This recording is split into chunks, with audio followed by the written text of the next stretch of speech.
বন্ধুরা, রক্তের সম্পর্ক থাকলেই সবসময় সে আপন হয় না। কিছু সম্পর্ক রক্তের ঊর্ধ্বেও হয়। যখন আপনার খারাপ সময় আসবে, ঠিক তখনই বুঝতে পারবেন কে আপন আর কে পর। আজ আমি আপনাদের এমন একটি গল্প বলবো যেটা থেকে প্রকৃত আপন কে সেটা বুঝতে পারবেন। তাহলে চলুন শুরু করা যাক। এই ঘটনাটি দক্ষিণ ভারতের রামকথার অন্তর্নিহিত। রামচন্দ্রকে যখন ওনার পিতা রাজা দশরথ অযোধ্যা থেকে বিতাড়িত করে 14 বছরের জন্য বনবাসে পাঠালেন, তখন রামচন্দ্র ওনার স্ত্রী দেবী সীতাকে নিয়ে বনবাসে যাওয়ার জন্য প্রস্তুত হচ্ছিলেন। তখন ওনার একনিষ্ঠ ভ্রাতা লক্ষ্মণ ওনার পরম পূজনীয় দাদা প্রভু রামচন্দ্রের পায়ে পড়ে গিয়ে বলেছিলেন ওনাকে রামচন্দ্র এবং দেবী সীতার সঙ্গে বনবাসে নিয়ে যাওয়ার জন্য। যেহেতু দেবী সীতা এবং প্রভু রামচন্দ্র একাই বনবাসে যাচ্ছিলেন, সেহেতু ওনাদের দেখাশোনা করার জন্য এবং মাতা সীতার ঠিকঠাক খেয়াল রাখার জন্য ভ্রাতা লক্ষ্মণ ওনার দাদা ও বৌদির সঙ্গে বনবাসে যেতে চেয়েছিলেন, যাতে সেখানে গিয়ে ঠিকঠাক মতো দাদা বৌদির দেখাশোনা করতে পারেন। প্রথম অবস্থায় রামচন্দ্র রাজি না হলেও পরবর্তীতে ভাই লক্ষ্মণের জোরাজুরিতে রামচন্দ্র রাজি হয়ে যান ভাই লক্ষ্মণকে নিয়ে বনবাসে যাওয়ার জন্য।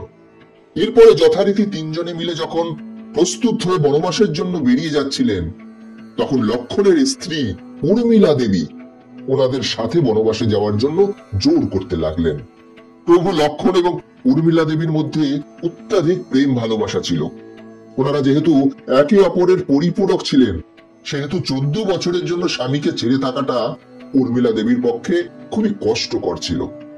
14 বছরের জন্য বনবাসে গিয়ে স্বামী কিভাবে আছেন, কিভাবে থাকবেন, ওনার কোনো বিপদ আপদ হলে কি হবে ইত্যাদি নানা চিন্তায় পড়ে উর্মিলা দেবী ব্যতিব্যস্ত হয়ে উঠেছিলেন। ফলে তিনি স্থির করলেন তিনিও শ্রীরামচন্দ্র, সীতা দেবী ও তার স্বামী লক্ষ্মণের সাথে বনবাসে যাবেন। ফলে উনি ভীষণ পরিমাণে অনুরোধ করতে লাগলেন তাকে নিয়ে বনবাসে যাওয়ার জন্য। উর্মিলা দেবী ওনার স্বামীকে এটাও বললেন যে তিনি ওনাদের জন্য বনবাসে গিয়ে দাদা বৌদি ও ওনার স্বামীর খেয়াল রাখতে চান, তা না হলে ওনার মন স্থির থাকবে না কোনো মতেই। কিন্তু প্রভু লক্ষ্মণ রাজি হলেন না উর্মিলা দেবীকে সঙ্গে করে বনবাসে নিয়ে যাওয়ার জন্য। কাজেই উর্মিলা দেবীকে বুঝিয়ে বললেন, তুমি যদি আমার সাথে বনবাসে যাও, তাহলে আমি আমার দাদা ও বৌদির ঠিক মতো খেয়াল হয়তো রাখতে পারবো না, কারণ তুমি সেখানে গেলেই তোমাকে নিয়ে আমি সব সময় চিন্তিত থাকবো। তোমার কোনো বিপদ আপদ না হয়, তোমার যাতে কষ্ট না হয়, সকল চিন্তা আমাকে ঘিরে থাকবে। এর ফলে আমি ঠিকঠাক মতন হয়তো দাদার খেয়াল রাখতে পারবো না।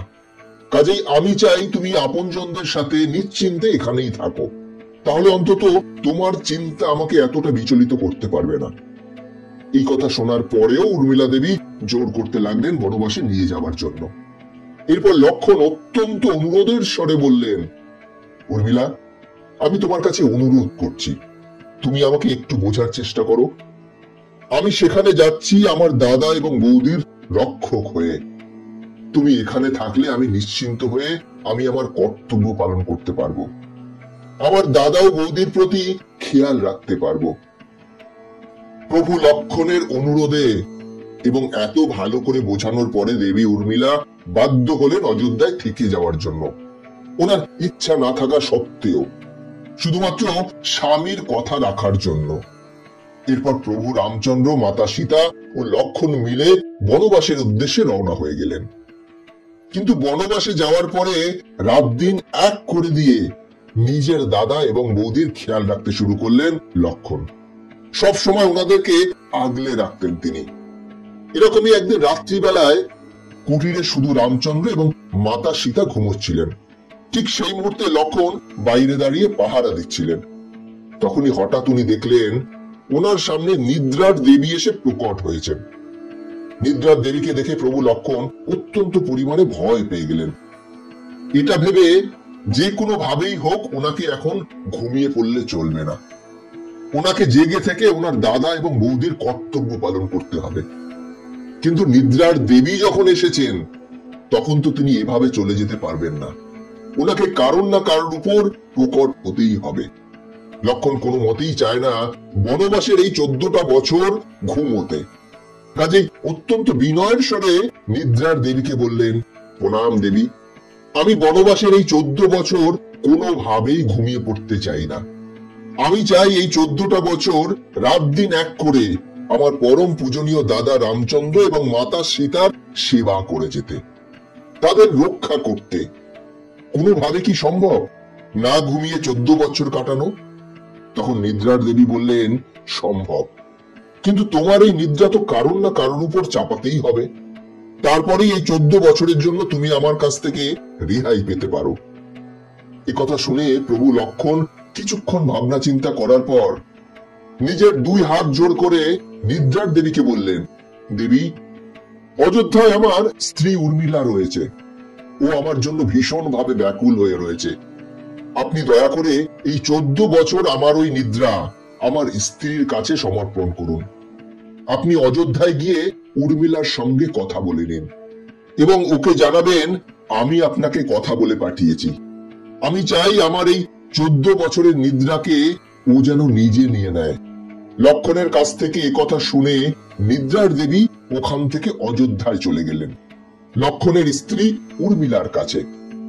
উর্মিলা তখন রাজসভায় ভীষণই ব্যাকুল হয়ে বসেছিলেন। স্বামীর চিন্তায় চিন্তায় কিছুতেই ওনার ঘুম আসছিল না, কোনো কাজ নিশ্চিন্তে করতে পারছিলেন না। নিদ্রা দেবী উর্মিলার কাছে পৌঁছে লক্ষণের বলে দেওয়া সমস্ত কথা জানাতেই উর্মিলা মাথা পেতে স্বামীর আদেশ পালন করতে রাজি হয়ে যান। স্বামীর সুবিধার্থে 14 বছরের জন্য স্বামীর নিদ্রা নিজের উপর নিয়ে নেন। এইভাবেই 14 বছর কেটে যায় অযোধ্যার রাজসভায় ঘুমিয়ে ঘুমিয়ে। এরপর 14 বছর পর প্রভু রামচন্দ্র যখন বনবাস কাটিয়ে ওনার স্ত্রী সীতা দেবী ও লক্ষণ অযোধ্যায় ফিরে আসেন, তখন অযোধ্যায় সাদরে 3 জনকে অভিনন্দন জানানো হয়। চারিদিকে তখন আনন্দের আবহাওয়া বিরাজ করছে। সকলে ফুলমালা দিয়ে তাদের অভ্যর্থনা জানাচ্ছে। চারিদিকে পুষ্প বৃষ্টি হচ্ছে। সকলে আনন্দে বাজনা বাজাচ্ছে, নৃত্য করছে। ঠিক এমন সময় প্রভু লক্ষণ হঠাৎ সবার সামনে হো হো করে হেসে উঠলেন। ওনাকে এইভাবে হাসতে দেখে সেখানে উপস্থিত সকলে চুপ করে যায়। সেখানে উপস্থিত সকলে ভাবে হয়তো ওনারা কিছু ভুল করে ফেলেছেন, তার জন্য প্রভু লক্ষণ হাসছেন। তখন ওখানে উপস্থিত একজন প্রভু লক্ষণের হাসার কারণ জিজ্ঞাসা করে। তখন প্রভু লক্ষণ বললেন, বনবাসের এই 14 বছর আমার ঘুম আমার স্ত্রী উর্মিলা নিয়ে নিয়েছিল। আজকে উর্মিলার ঘুমের সময় শেষ হয়েছে। এখন থেকে সে জাগবে আর আমি ঘুমবো, কারণ এখন থেকে আমার সুখের সময় শুরু হয়েছে। এই বলে লক্ষণ আরো জোরে জোরে হাসতে লাগলো। বন্ধুরা, তোমাদের এই ভিডিওটা যদি ভালো লাগে থাকে তাহলে একটা লাইক করে দাও, আর এরকম আরো ভিডিও পেতে গেলে আমাদের সাথে থাকো।